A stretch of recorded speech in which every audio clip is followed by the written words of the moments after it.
Inaasahang dadalhin ng PNP-CIDG si Pastor Apollo Kibuloy sa Regional Trial Court ng Quezon City at Pasig para sa return of warrant ngayong araw. Ang update sa Camp Crame, alamin sa detalye ng report ni Vel Custodio live. Vel? Audrey, mula sa Villamor Air Base, inihatid si Kingdom of Jesus Christ Pastor Apollo Kibuloy dito sa PNP Custodial Center sa Campo Crame pasado alas 9 kagabi. Ito ay matapos siyang sumuko sa mga otoridad na bigyan na siya ng ultimatum. Matapos sa mahigit 2 linggong paglalagi ng mga otoridad sa paligid ng Kingdom of Jesus Christ o KOJC compound, kung saan pinaniniwala ang nagtatago si Pastor Apollo Kibuloy, sumuko na sa Intelligence Service Armed Forces of the Philippines at Philippine National Police si Kibuloy nang bigyan siya ng 24-hour ultimatum. Ayon kay PNP spokesperson Police Colonel Jean Fajardo, nagkaroon ng negosasyon sa pagitan ng mga otoridad at ni Kibuloy, kabilang sila Ingrid Canada, Crescente Canada, Jacqueline Roy at Sylvia Semanyes para sa payapang pagsuko. Nagsimula ang 24-hour ultimatum bandang 1:30 kahapon.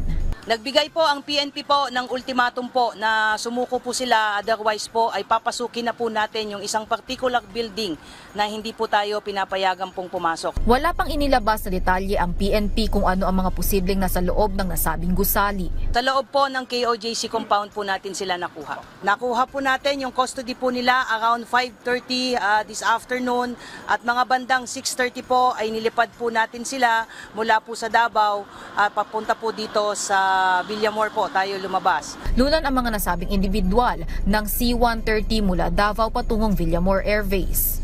Nakalapag ang eroplano bandang alas 8:30 kagabi at tumungo naman sa Camp Crame sa Quezon City para dito idetene. Pagdating po nila dito sa custodial ay isinerve po yung warrant of arrest po sa kanila. Kung matatandaan niyo po, 3 kaso po ito.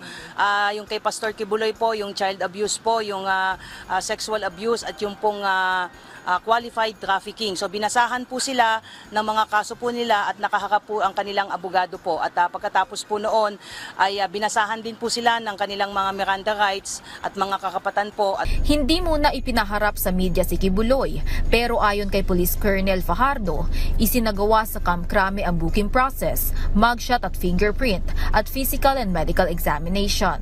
Base pa sa medical examination, tumaas ang blood pressure ng 3 sa kanila, pero matapos lamang ilang minuto ay bumalik naman ito sa normal. Inaasahan po natin na i-return po yung mga warrants of arrest doon po sa mga issuing courts, particularly dyan po sa Quezon City kung saan nailipat na po yung mga kasong naisampa po natin sa Davao at doon naman po sa RTC 159 po.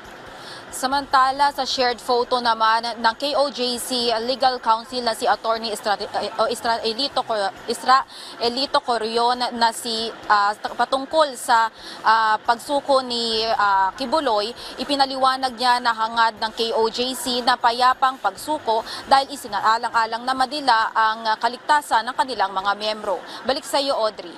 Maraming salamat, Vel Custodio.